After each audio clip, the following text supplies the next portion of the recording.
given the way their current season is unfolding, this game against the Gold Coast Titans is just monstrous for the Brisbane Broncos. They get Reece Walsh back. There's made a couple of changes as far as Pat Carrigan, positional wise. So where are we seeing this? Like, it's not the season that any Broncos fan would have foreseen coming. No, and I am a Broncos man from way back. It's been really poor, Dave. They lost 6 of their past 7. It's a huge game. Now, there's obviously that South East Queensland rivalry, which is already there, but there's so much at stake for the Broncos this week, because the only way you can silence the criticism and take the spotlight off yourself is to win footy games. And they just haven't looked like winning footy games. Yeah, I'll argue that it'd probably take more than just a win over the Titans. It'll given ease the way it their though, season. Dave. Yeah, It'll but on the flip ease side, it a bit. I think if they lose, the oh my loss God. will magnify the situation more than a win will ease the pressure around they've it. got a couple of buys coming up too, so at least it relieves the pressure heading into some buys. I'm just so shocked how bad they were against Manly. Well, they're Man. Diabolical. It's stunning how bad, how flat, how much Manly, who don't out-muscle teams, right? They can outspeed, out-finesse Tommy teams. Jake as well. That's what they did, Siwa. right? They lost Josh Aloye early. Paseka didn't play. So, and to get out-muscled by that Manly side was really poor by Brisbane. But I think they'll make the 8. Really? Yeah, I think they will. Well, they've got the roster too. Yeah. Well, they've got the roster to win the comp, but I think they'll make the 8. I think Madge can turn them around. I'm with you, Nick. I think they'll make the 8 as well. But geez, they need to find a spark, because you're right. They were so listless and flat. And That's the concern. If they went out and lost, you so get bad. it. But they were. At what point do we start getting concerned about the future of Payne Haas at the Broncos? Because with every loss and the way the season's unfolding, Payne Haas is an elite front rower. Granted, we all know that, but elite players want to win things. They want to win comps, and he has to be able to see that this team's capable of winning a comp. I think he would believe it in the roster. Whether he's believing it in the coach at the moment, I think that's debatable. I think he's a unique example, though, Dave, because of his family situation. Obviously, he looks after his brothers because his parents are in prison. So, and his mum, I think, is in prison in South East Queensland. So it's difficult for him to pack up and move to Sydney, because he's got a young family he's taken care of. I think one of them's actually in the Broncos system as well. So I think it's a pretty unique one. I think it would have to be pretty dramatic for Payne to not be at the Broncos beyond next year. I've spoken to his agent about it. Broncos are his overriding priority. It would have to go really pear-shaped, I would imagine, for Payne to want to walk away from the Broncos. He could end up the highest paid player in the game if he left. You reckon? Yeah. What's the highest paid? 1.5. 1.4 or so, isn't it? Does Mal Meninga? Correct. Does Mal Meninga entice him to Perth? Every club, He's I think. mad. I know you almost just made all the try. family points, which is fair enough. I think almost every club will be in for him. Well, he's mad if he doesn't try. Like, if you don't try, you're nuts. Same as he should try Tino, because Tino's got options in his contract. Yeah. Mel's got a great relationship with Tino. If he doesn't try and sign those blokes, he's mad, Mel. Yeah. I think Payne loves being in Brisbane. I think Payne loves playing for the Broncos. So that's the impression. So the catch-22 to that is the Broncos, in order to fight off their rivals as far as poaching is concerned, need to go big to keep Payne. So who falls out of the Broncos? They need to make Broncos? some tough calls at that joint. I'd let Cobbo go. Let him go. Yeah. His manager's talking about $1 million for him. Crazy. Forget about it, mate. Crazy. He's not worth half that the way he's playing. Yeah. Let him go. They've got enough kids in the system, they can get by. And if you've got to let Adam Reynolds go, let him go. Because Payne's more important than those blokes. Yeah. Guys, this is a monstrous weekend for Daly Cherry-Evans as far as his origin career. Now, all the mail is suggesting that Tom Dearden, the Cowboys playmaker, only needs to get through his match and he will be selected ahead of DCE, and this will be the end of DCE's origin career. It leads to the debate around, okay, what does Queensland's leadership look like going forward? Who would be the first choice captain come Origin 2 if DCE is indeed out? I think it's got to be Harry Grant. I mean, he's the Melbourne captain. He's going to be there. He won't be on the field the entire time. Does it matter? I don't think that matters. I don't think that. You've got Tino. You've got Munster, for example, I know you're a fan of, right? I think you've got Tino as a captain. They've got enough leaders. Tommy Dearden's a captain. They've got enough leaders in that team. They don't need him on the field for 80 minutes. He could be on 60 and still captain the team. I mean, he might even start off the bench. I don't have a problem with that. If he starts off the bench, he's captain of the football team. Yeah, Harry was poor in Origin 1, right? He was poor, but Harry will never play like that again. I get you. I'm totally with you. He bounces back. But at the same time, he needs to be like, wouldn't he walk into Origin 2 going, I need to focus on just playing my best game of footy, as opposed to, okay, right, now I have to lead Queensland But maybe as well? maybe that helps him play better, Dave, Maybe. with the captain's armband, the leadership of the team. It's, I mean, Tino, like him and Tino are the obvious ones. Yeah. I know you blokes floated Munster the other night, but Harry's his captain of club Yeah, land. How can you make him captain of the state? It makes no sense to me. Because I come back to he'll be dragging this Queensland side for the entire 80 minutes. Plus, he's a raving lunatic. Yeah, well, He's a madman. There's been other lunatic That's Queensland true. captains too. Lunatic in a good way. I'm not staggering Yeah, here. yeah. I'm saying he's a bit Larrikin. mad. He's a larrikin, yeah. But Good fella. I'm coming from the point of which he will be going at the Blues for the entire 80 minutes. Tino and Harry will be on the bench having a breather. That's all right. It happens. Like for me, that's not a concern. The concern is how bad he was in game one and the expectation and pressure. That was an aberration. Show me your When's last Harry Queensland played that Origin. bad? Show me your last Queensland Origin captain that was. Well, Gow didn't play 80 minutes every interchanged. week for New South Wales.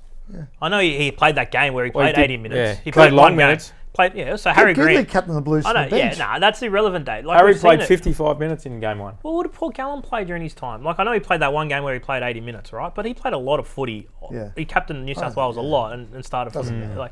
played off the bench. That doesn't bother me. More of a concern was his game one performance.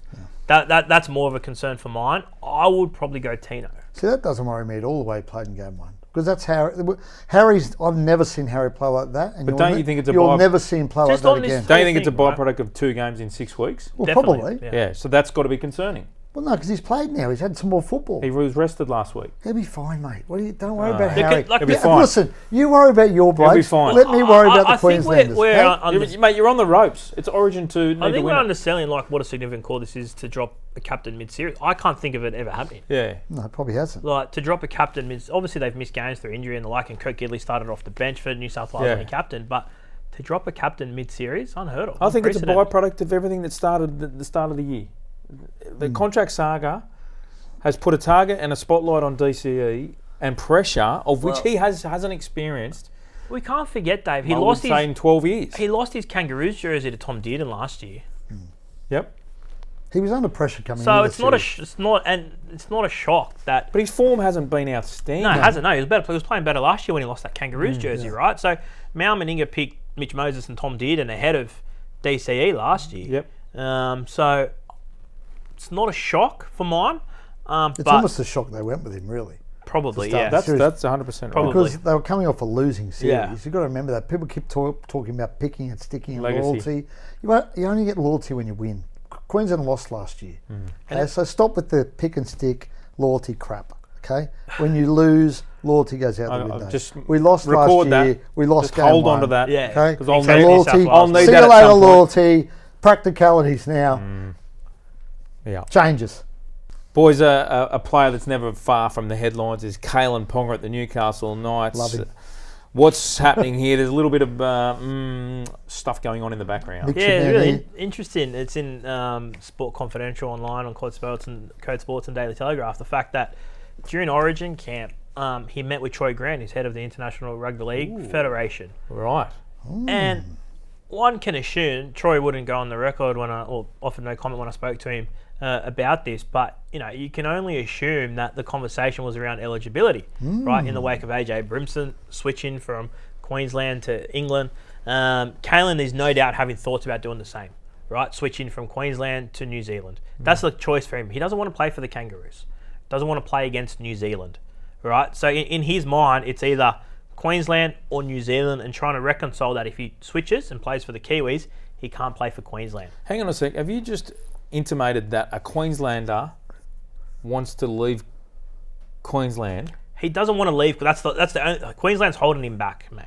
Like, he wants to represent Queensland. In his head, if he could represent Queensland and New Zealand, he'd do it tomorrow, no issues, right? So the choice for him is giving up that Queensland jersey to play for the Kiwis, not the Kangaroos. I don't think he'll ever play We for the should make it clear to Kangaroos. the listeners, Mick, how it works. That once you play for New Zealand, you can no longer play State of Origin. Yeah.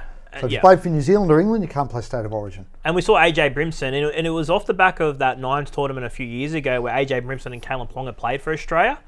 And the suggestion then was that they would have to, that was their choice, right? They couldn't switch after that and play for another Tier 1 nation. But AJ Brimson appealed the decision and was victorious because the independent tribunal found that it was a one-off tournament. It was a bit of a Mickey Mouse competition, essentially. We won't hold you to that. So he'll play for England probably in the Ashes against Australia at the end of the year, and it has opened a door for Kalyn to do the same. And there is no doubt that he's considering it. Huge. That would be massive. Big for New Zealand because they've got a good fullback, Keano Kinney, who's obviously got the neck problem, but at the start of his career. But Kalyn would walk into that team. One of the halves somewhere. Yeah, be something special. Guys, also at the Knights is this suggestion in and around Kai Pearce-Paul. Yeah. We've been talking about his future for a number of weeks now. What's the latest? Where's he going? It's been simmering away, Dave, for a while now. He's been talking to Tigers for quite some time. They've been trying to get a deal done. I expect that deal to be finalised in the next couple of days.